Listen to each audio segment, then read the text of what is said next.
নমস্কার দর্শক বন্ধুরা, ইমেজ বেঙ্গল হেলথ কেয়ার অনুষ্ঠানে আপনাদের সকলকে স্বাগত। রক্তচাপ, এই রক্তচাপ আমাদের প্রত্যেকের শরীরের একটি অত্যন্ত গুরুত্বপূর্ণ বিষয়। আমরা অনেকেই মনে করে থাকি যে 120/80 এটা হচ্ছে আমাদের স্বাভাবিক রক্তচাপ, তাই এর থেকে যদি বেশি হয়ে যায় বা এর থেকে যদি কম হয়ে যায় তাহলে বোধহয় আমাদের শরীরের কোনো গণ্ডগোল হচ্ছে। কিন্তু এই ধারণাটা আদৌ কি আমাদের সঠিক? দ্বিতীয়ত, আমরা টেনশন করি এবং যারা বিশেষত প্রেশারের ওষুধ নেন, অর্থাৎ উচ্চ রক্তচাপের জন্য যারা মেডিসিন নেন, তাদের ক্ষেত্রে কিন্তু এটা আরও বেশি চিন্তার। যদি তাদের কোনো সময় লো প্রেশার হয়ে যায় তারা ঠিক কী করবেন, বা যদি তাদের যে মাত্রা রয়েছে তার থেকেও যদি তাদের প্রেশার বেড়ে যায় তখন তাদের ঠিক কী করণীয়? এই সমস্ত বিষয়গুলো নিয়ে আমি জানি যে আপনাদের সকলের মধ্যে নানা রকম প্রশ্ন রয়েছে, আর সেই জন্য আজকে আমরা এসে উপস্থিত হয়েছি ডিশন হসপিটালে এবং আমরা আমাদের মধ্যে পেয়েছি senior interventional cardiologist doctor Sanjeev পাত্রকে। স্যারকে আমাদের ইমেজ বেঙ্গল হেলথ কেয়ারে স্বাগত। Thank you. স্যার, আমি শুরুতে যেটা নিয়ে আপনার কাছে আসবো, যে আমাদের তো সাধারণ ধারণা রয়েছে যে 120/80 এটা হচ্ছে আমাদের স্বাভাবিক রক্তচাপ। এবার এই রক্তচাপটা যদি 19-20 হয় তাহলে সেটা কি সত্যি খুব চিন্তার বিষয়? আমাদের যে রক্তচাপ ব্যাপারটা সেটা কিন্তু ভ্যারি করে। আমাদের 120/80 এটা কিন্তু কোনো ব্লাড প্রেশার বডিতে এক থাকে না। কারণটা কি? ধরুন আমাদের সকালে ঘুম থেকে ওঠার কিছুক্ষণ আগের থেকে, কিছু ঘন্টা আগের থেকে ব্লাড প্রেশার বাড়তে শুরু করে, সেটা পিক করে, মানে বাড়তে বাড়তে সেটা পিক করে এবং দুপুরের নাগাদ। বিকেলের দিক থেকে আবার প্রেশার কমতে শুরু করে এবং রাত্রেবেলা যখন ঘুমোচ্ছি আমরা তখন প্রেশার কম থাকে। এটা একটা ফিজিক্যাল ভেরিয়েশন থাকে। এবার কথা হচ্ছে, ধরুন আমরা একটা আপনাকে এক্সাম্পল দিয়ে বলতে চাই, নর্মালি আমরা যদি রেস্টে থাকি তাহলে 120/80 বা 120/85 বা 124/85 এই ধরনের রেকর্ডিংগুলো ওকে। সেই আমি যখন খুব রেগে যাই বা আমি যদি কোনো কাজ করি, আমি যদি কোনো এক্সারসাইজ করি, আমি যদি দৌড়ই, সেখানে ওপরের ব্লাড প্রেশারটা 140, 150 এবং 160 পর্যন্ত যেতে পারে। নিচের প্রেশারটা 80 থেকে 90 বা 90-র ওপর থেকে 90, 95, 96, 100 পর্যন্ত যেতে পারে। কারণ তখন বডি কোনো কাজ করছে। যখন বডি কোনো কাজ করে আমাদের হার্ট কী করে, চেষ্টা করে বডিতে বেশি ব্লাড সাপ্লাই করতে। বডি ব্লাড সাপ্লাই করার কীভাবে করে, প্রেশারটা বাড়িয়ে দেয়। যখন জলের প্রেশার বাড়ালে জলের ফ্লোটা বেটার হবে, তো সেরকম তো কিছুটা ভেরিয়েশন নর্মাল। তো আমাদের কোশ্চেন হচ্ছে, যদি এক্সেসিভ ভেরিয়েশন হয়, ধরুন আপনার হঠাৎ করে ব্লাড প্রেশার 170/80, তারপরে দেখা গেল এটা হয়ে গেল 110/70 বা 110/50, সেক্ষেত্রে প্রবলেম হতে পারে। অনেক সময়তে খুব বেশি ভেরিয়েশন না হওয়াটা কোনো ভয়ের কারণ নেই, বা যদি আমাদের রেগুলার ভেরিয়েশন হচ্ছে এবং খুব সিগনিফিক্যান্ট ভেরিয়েশন হচ্ছে, অনেকটাই গ্যাপ থাকছে 160, 170, তারপরে কমে হয়ে গেল 120, 130 বা 130, সেক্ষেত্রে আমাদের কিছু করণীয় দরকার। প্রথমত বুঝতে হবে কী কী কন্ডিশনে এই জিনিসগুলো হতে পারে। এক্সেসিভ ফ্লাকচুয়েশন, যেটা নর্মাল নয়।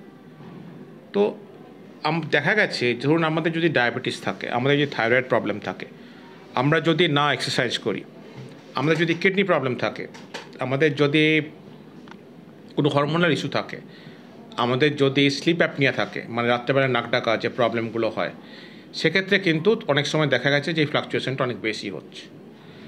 সেক্ষেত্রে প্রথমে সেই জিনিসগুলো কাট ডাউন করতে হবে। এক্সারসাইজ করলে ব্লাড প্রেশার আলটিমেটলি কমে। আপনি যদি রেগুলার এক্সারসাইজ করেন তাতে লং টার্মে দেখা গেছে যে প্রেশারের দুটোই ওপরের নিচেরটা দুটোই কমতে শুরু করে। তো এবারে সেকেন্ড হচ্ছে যে মেডিসিনস, যারা ব্লাড প্রেশার আছে তাদের দেখতে হবে মেডিসিনের ডোজিং টাইম ইন্টারভ্যালগুলো, সেটা একটা ইম্পর্টেন্ট। আমি মনে হয় আমরা পরে আবার ডিসকাস করবো ওটা নিয়ে। প্রথমে আমি বলে দিই যে এক্সারসাইজ করা, ওবেসিটি কমানো, নিজের ব্লাড টেস্টগুলো করা, থাইরয়েড, কিডনি, এই ধরনের টেস্টগুলো করে নেওয়া, যেগুলোর জন্য প্রেশারের ফ্লাকচুয়েশন হতে পারে সেগুলো আমাদের দেখে নেওয়া দরকার। যদি সেখানে কোনো প্রবলেম পাই তাহলে সেটা কারেক্ট করলে অনেক সময় ফ্লাকচুয়েশনটাকে আমরা অ্যাভয়েড করতে পারি। সো টু সামারাইজ, মানে সংক্ষেপে বলি যে normal fluctuation can happen in the body, আমাদের হতে পারে 10, 20, 25 ভ্যারিয়েশন আমাদের ব্লাড প্রেশারে হয়। এক্সারসাইজ করলে প্রেশার বাড়ে, রেস্ট করলে প্রেশার কমে, সেটা নর্মাল, উনি চিন্তা করার কথা না। অ্যাবনর্মাল ভেরিয়েশন হলে খুব বেশি প্রেশার বাড়ছে রেস্টে, রেস্ট কর, সকালে ঘুম থেকে উঠে দেখলাম ব্লাড প্রেশার 180, সেগুলো নট নর্মাল, সেগুলো আমাদের টেক কেয়ার করতে হবে। স্যার, যখন এই যে প্রেশারের যখন ওঠানামা হয়, শরীর কোনো লক্ষণ দেয়? খুব বেশি ফ্লাকচুয়েশন, ধরুন প্রেশার খুব পড়ে গেল, তখন আপনি ডিজি ফিল করতে পারেন। ডিজি ফিল করা মানে হচ্ছে মাথা হালকা হয়ে যাওয়া, বা মনে হতে পারে আমি একটু ডিসব্যালেন্স হয়ে যাচ্ছি, উইকনেস চলে আসছে, হঠাৎ করে বিছানায় শুয়ে আছেন, উঠে দাঁড়ালেন, মাথা ঘুরতে থাকলো। এটা হলে কি হয়, দাঁড়ালে ব্লাড প্রেশার আরও ফল করে যায়। সেক্ষেত্রে আপনার একটা সিমটম হয় যে মাথা হালকা হয়ে যাচ্ছে। অনেক সময় দেখা গেছে লোক পড়ে যায় হঠাৎ করে কিছুক্ষণের জন্য জ্ঞান হারিয়ে, এই একটা প্রবলেম হতে পারে। আর যদি খুব বেশি হাই প্রেশার হয়, বিপি 200, 210, অনেক সময় দেখা গেছে এই ধরনের প্রেশার অনেক সময় হেডেক হতে পারে। অনেক সময় বডিতে একটা মানে দেখা যাচ্ছে হার্ট ফেলিওর হয় খুব ব্লাড প্রেশার বেড়ে গেলে, তখন সেক্ষেত্রে শ্বাসকষ্ট হতে পারে। এবং নর্মালি অনেক পেশেন্ট আমাদের কাছে যেটা কমপ্লেন করে যে নট ফিলিং গুড, শরীরে একটা কষ্ট বোধ হচ্ছে। সেক্ষেত্রে আমরা চেক করে দেখলাম প্রেশার খুব হাই, সেটা হচ্ছে অ্যাংজাইটি, মেন্টাল স্ট্রেস যদি থাকে তারা প্রেশার বাড়িয়ে দেয়। আমরা যদি এক্সেসিভ কফি খাই বা এক্সেসিভ চা খাই, প্রেশার বাড়ায়। আমরা যদি কোনো আপনি বলুন যে হাই রিচ ডায়েট খাই, মানে খুব যেখানে ফ্যাট কন্টেন্ট খুব বেশি, সেক্ষেত্রে হাই ক্যালোরি ডায়েটেও প্রেশার বাড়বে।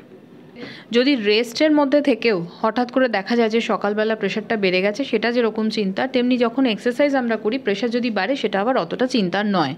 আমি আরেকটু ইলাবোরেটলি আপনার কাছে এই প্রসঙ্গে আসবো যে শরীরে কি কোনো সমস্যা, অর্থাৎ কোনো অসুখ দেখা দিলে আমাদের এই প্রেশার বাড়া বা কমার সমস্যা দেখা দিতে পারে? স্যার, ডায়রিয়ার ক্ষেত্রেও তো অনেক সময় দেখা যায় যে লো প্রেশার হয়ে যাচ্ছে, তাহলে এইরকমই আর কোন অসুখের ক্ষেত্রে প্রেশার হাই অথবা লো হতে পারে?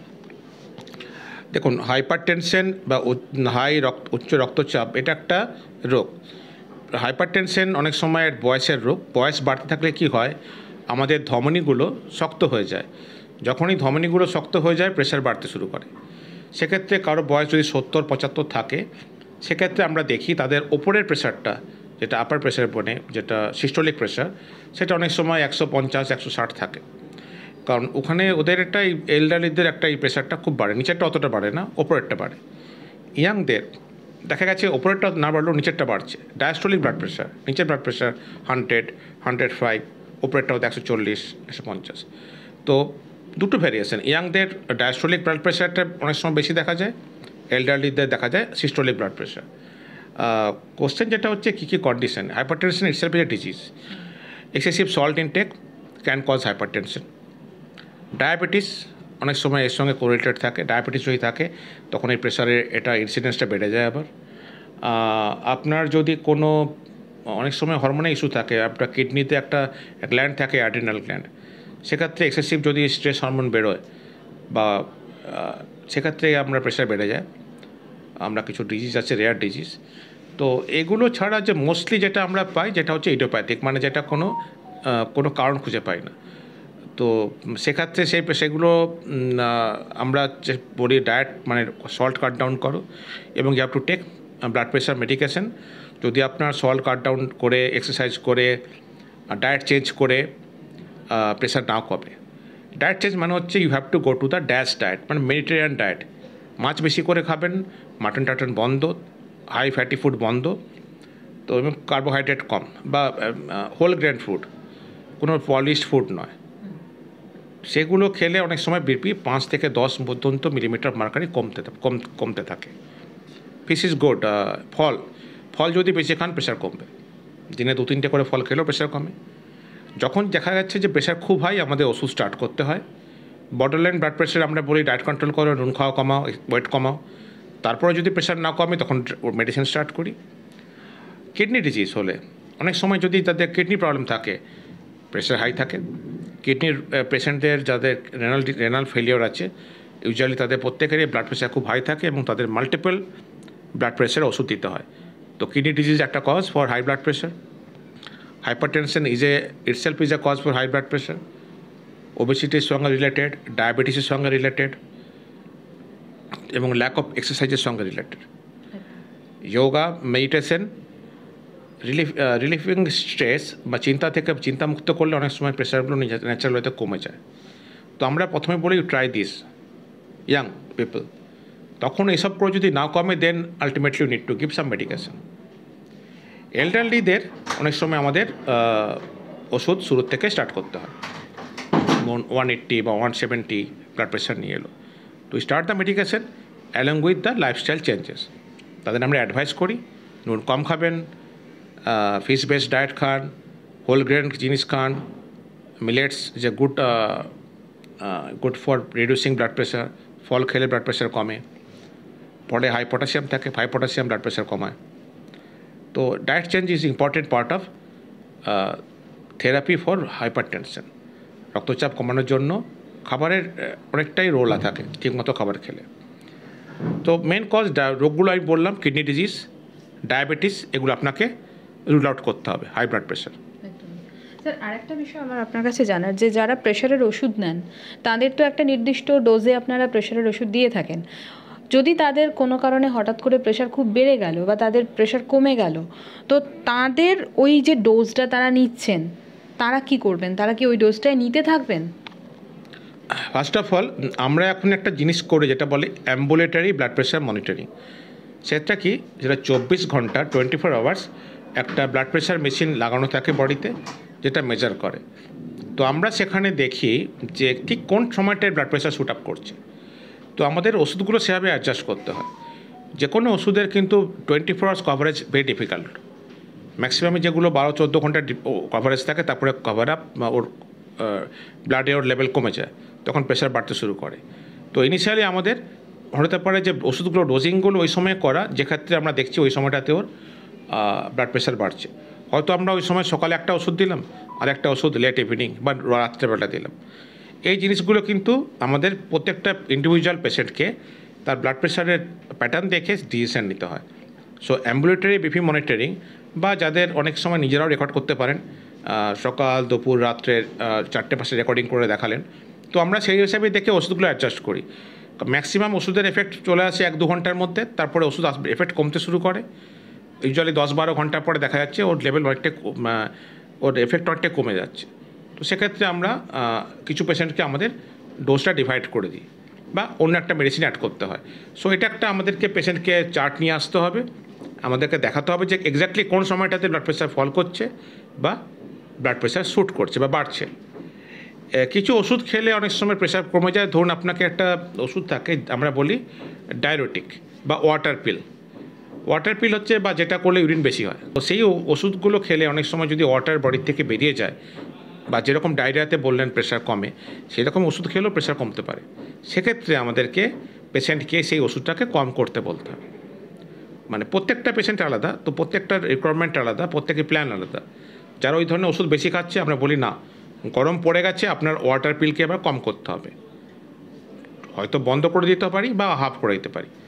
তো এইগুলো আমরা পেশেন্টের ব্লাড প্রেশার রেকর্ডিং, তার আদার কী প্রবলেম আছে, তাদের কার্ডিয়াক পাম্পিং কী আছে, হার্টের পাম্পিং কী ক্যাপাসিটি আছে, তাদের কিডনির কী স্ট্যাটাস আছে, এইসব দেখে আমাদের ডিসিশন নিতে হয়।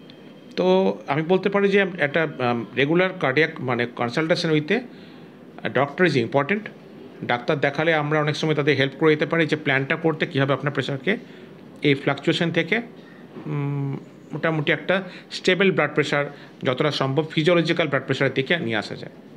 একদমই। লাস্টলি যেটা জানার, যে কতদিন অন্তর যারা ওষুধ খাচ্ছেন তাদের নিজেরা ব্লাড প্রেশার তারা মাপবেন? ইনিশিয়ালি যখন আমরা থেরাপি স্টার্ট করি, আমরা বলি আপনি বাড়িতে হোম রেকর্ডিং ইজ গুড। আপনি বাড়িতে ইলেকট্রনিকগুলো মোটামুটি একটা রেকর্ডিং আছে, একটু ভেরিয়েশন থাকে, but you take multiple recordings and get the average. তো ইনিশিয়াল ফেজ যখন ওষুধ স্টার্ট করছি, ইনিশিয়াল একটু আমাদের ডেইলি রেকর্ডিং করলে বেটার। পরে একবার যখন অ্যাডজাস্টমেন্ট হয়ে যায়, then you can once a week বা টোয়াইস এ মান্থ করতে পারেন। ইনিশিয়াল ফেজ যখন we are starting the therapy, regular monitoring is good for couple of days. যখন প্রেশারটা মোটামুটি একটা স্ট্যান্ডার্ডাইজ হয়ে গেল, কারণ আমরা ইউজুয়ালি কী করি, ওষুধটা লো ডোজে স্টার্ট করি, তারপরে আস্তে আস্তে গ্র্যাজুয়ালি ডোজটা বাড়াই, সো দ্যাট হঠাৎ করে প্রেশার কমে না যায়। হঠাৎ করে প্রেশার কমলেও প্রবলেম হতে পারে। সো গ্র্যাজুয়াল যখন ডোজগুলো ইনক্রিজ করি, উই নিড ডেটা মানে আমাদের জানতে হবে এই ওষুধটার জন্য কতটা প্রেশার কমলো ওই পেশেন্টের। সো আপনাদের নিয়ে আসতে হবে ডেটা করে। ইনিশিয়ালি এসে দেখালেন যে প্রথমে ছিল 160, এখন হয়েছে 150, 40। সেক্ষেত্রে আমরা ডোজটা অ্যাডজাস্ট করি। ইউজুয়ালি 1 মাসের মধ্যে মোটামুটি একটা অ্যাডজাস্টমেন্ট চলে আসে। তারপরে আপনি once or twice a month করলেও সাফিসিয়েন্ট। ইনিশিয়াল ফেজে যখন আপনার রোগ ব্লাড প্রেশার পুরোপুরি কন্ট্রোল হয়নি, তখন আপনাদের ডেলি বা অল্টারনেট ডে একটা রেকর্ডিং করে দিলে আমাদের সুবিধা হয় first 1 week or so. Lastly sir, যে রক্তচাপের এই যে ওঠানামা, এটা কতটা মারাত্মক বা কতটা বিপজ্জনক হতে পারে? অবভিয়াসলি পশ্চুরাল হাইপোটেনশন, হঠাৎ করে ধরুন ব্লাড প্রেশার পড়ে গেল, তখন অনেক সময় পেশেন্ট পড়ে গেল, মাথা হেড ইঞ্জুরি হতে পারে, বাথরুমে পড়ে গেল, বিছানাতে রাত্রেবেলায় উঠে গেল, চলতে চলতে ফরাস করে পড়ে গেল। হেড ইঞ্জুরি সে ডেঞ্জারাস জিনিস। খুব ব্লাড প্রেশার হাই হয়ে গেল, ব্রেনের মধ্যে ব্লিড হতে পারে, বা অনেক সময় দেখা গেছে যে এটা আপনার একটা হার্ট অ্যাটাকের জন্য রিস্ক, প্লাস কিছু লং টার্ম কিডনিকে ড্যামেজ করে। যেমন কিডনি রোগের জন্য প্রেশার বাড়ে, আবার হাই ব্লাড প্রেশারের জন্য কিডনিকে এফেক্ট করে। So both high and low blood pressure, very high very low is dangerous. যখনই কোনো আপনি দেখতে পাচ্ছেন যে ব্লাড প্রেশার ঠিক কন্ট্রোলে নেই, তো সেক্ষেত্রে যতক্ষণ না কন্ট্রোল হচ্ছে আপনাদের রেগুলার একটা চেক আপের দরকার। ওপরেরটা 180, 190, 200 ভেরি ডেঞ্জারাস। সো নিচেরটাও 120, 110 ডেঞ্জারাস। সেরকম উপরের blood pressure less than 90 not good. সেক্ষেত্রে আপনার মাথা ঘুরবে, বসে থেকে উঠতে গেলে চক্কর আসবে, হঠাৎ করে দাঁড়ালে মাথা ঘুরে পড়েও যেতে পারেন। তো both in high and low blood pressure is bad. তো সেক্ষেত্রে আমাদেরকে ওষুধ যখন স্টার্ট করি আমরা বলি একটু we need to start little bit up slowly gradually, so that শুরু করার সময় ব্লাড প্রেশার হাই ডোজে দিলাম, আপনার ব্লাড প্রেশার ফল করে গেল। তো সেক্ষেত্রে আমরা স্টার্ট করি একটা ডোজ দিয়ে, আপনার রেসপন্স দেখি পেশেন্টের কীরকম রেসপন্স হলো হতে, তারপরে সেটাবে আমরা সেভাবে অ্যাডজাস্ট করি। কোনো সিঙ্গেল নেই যে একটা ওষুধ দিয়ে দিলাম ব্যাস সব কিছু ঠিক হয়ে গেল। তো এটা একটা বেসিক্যালি কাইন্ড অফ অ্যাডজাস্টমেন্ট। তো এই অ্যাডজাস্টমেন্টগুলো করলে আলটিমেটলি কিছুদিন পরে দেখা গেছে যে একটা আমরা জায়গায় পৌঁছোই যেখানে প্রেশারটাকে আমরা মিনিমাম ওষুধ দিয়ে কন্ট্রোল করতে পারছি, অ্যালং উইথ লাইফস্টাইল চেঞ্জেস যেগুলো আমি বললাম। থ্যাংক ইউ স্যার, অনেক ধন্যবাদ। আমরা অত্যন্ত একটা গুরুত্ব বিষয় নিয়ে আজকে আলোচনা করলাম যে রক্তচাপের ওঠানামা কতটা বিপজ্জনক, এবং স্যার সুন্দরভাবে বুঝিয়ে দিয়েছেন। আশা করি দর্শক বন্ধুরা আপনারা আপনাদের এই প্রশ্নের, বিভিন্ন ধরনের যে প্রশ্ন আপনাদের থাকে তার উত্তর আপনারা পেয়ে গেছেন। সকলে সুস্থ থাকুন, ভালো থাকুন। স্যারকে অনেক ধন্যবাদ আমাদের সময় দেওয়ার জন্য। নমস্কার।